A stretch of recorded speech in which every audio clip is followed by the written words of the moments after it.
Bonsoir Pierre Assouline et merci de votre venue à la librairie Dialogue ce soir. Alors vous venez nous présenter Retour à Séfarade, publié aux éditions Gallimard en janvier 2018. Alors est-ce que vous pourriez nous raconter dans quel contexte il est né ce livre ?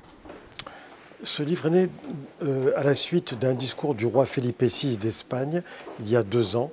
Il a fait un discours aux séfarades, c'est-à-dire les juifs descendants des expulsés d'Espagne il y a 5 siècles, pour leur dire que l'Inquisition et l'expulsion avaient été une erreur historique, pour demander pardon en quelque sorte, sans prononcer le mot de pardon, parce qu'un roi tout de même ne demande pas pardon. Mais surtout, il a dit cette phrase « comme vous nous avez manqué » pendant 5 siècles. Et j'ai trouvé ça très beau, très poignant, et ça m'a ramené à mes racines, à mes origines, que je n'ai jamais oubliées, mais ça m'y a ramené fortement, d'autant que, dans le même temps, une loi avait été votée au Parlement espagnol pour concéder la citoyenneté espagnole à tous séfarades qui en feraient la demande au nom d'une sorte de loi du retour. Et donc je me suis dit, je vais demander la nationalité, je vais demander le passeport. Et comme je suis écrivain, ce que je fais, je ne le comprends que si je l'écris. Et donc je vais raconter toutes mes aventures en Espagne. Et donc depuis 2 ou 3 ans, je vais tout le temps en Espagne, partout. Et il m'arrive des tas de choses, des rencontres avec des tas de gens. C'est très quichotesque, très picaresque. Et c'est l'objet de mon livre. Alors donc vous l'avez dit, cet appel du roi, il vous mène en Espagne. Et qu'est-ce que vous allez y chercher justement en Espagne ? Il y a une phrase de Picasso qui dit « Ce que je trouve m'apprend ce que je cherche ».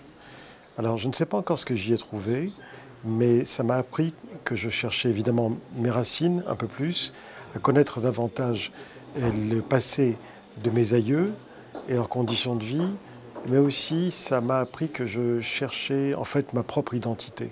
Parce que j'ai une identité, comme beaucoup de Français, qui est très diverse, qui est multiple, qui n'est pas du tout nationale ou nationaliste, mais au contraire assez cosmopolite. Et elle est à la fois, je suis né au Maroc, quand le Maroc était français. Ce Maroc a été espagnol, donc j'ai toujours entendu l'espagnol. Je suis juif, j'ai vécu dans pas mal de pays d'Europe. Je me sens très, très européen et en même temps très méditerranéen. Donc toutes ces identités multiples, parfois s'entrechoquent. Et il était nécessaire pour moi de retourner en Espagne, je dis bien retourner, 5 siècles après, pour faire le point. Alors vous écrivez « Si ma quête enchante ma curiosité, c'est justement parce que l'identité, elle est mouvante et dissonante. » Alors est-ce que vous pourriez nous dire en quoi est-ce qu'elle est mouvante et dissonante justement l'identité ? Elle est mouvante et dissonante chez tout le monde. Dès lors qu'on n'a pas passé sa vie dans un seul endroit pendant des siècles et des siècles, dans le même village, évidemment, c'est à la fois un grand bonheur de ne pas quitter son village pendant des siècles, et en même temps, c'est une limite.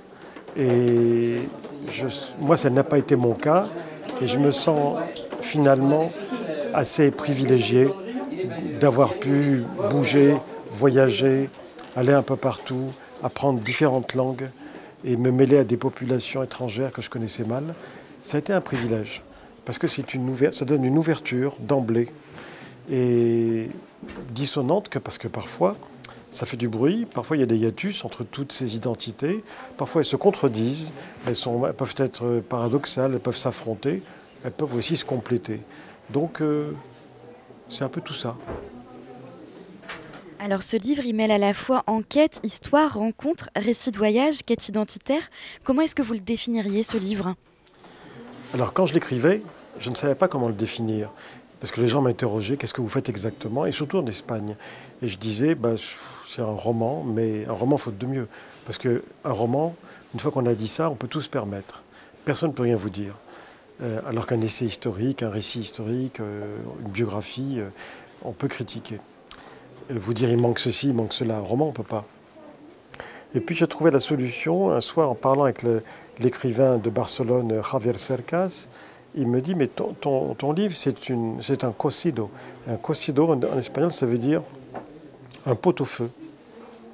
Le cocido, c'est un plat typiquement espagnol, dans toute l'Espagne, qui est très roboratif, dans lequel il y a de tout, de tous les légumes et de toutes les viandes. Et alors, on mélange tout, et c'est énorme. Ça tient chaud pendant 3 jours. Et c'est plus qu'un pot-au-feu. Et alors évidemment, je n'ai pas osé sous-titrer sur une couverture de Gallimard pot-au-feu. Donc j'ai mis roman. Mais c'est un roman qui tient du pot-au-feu.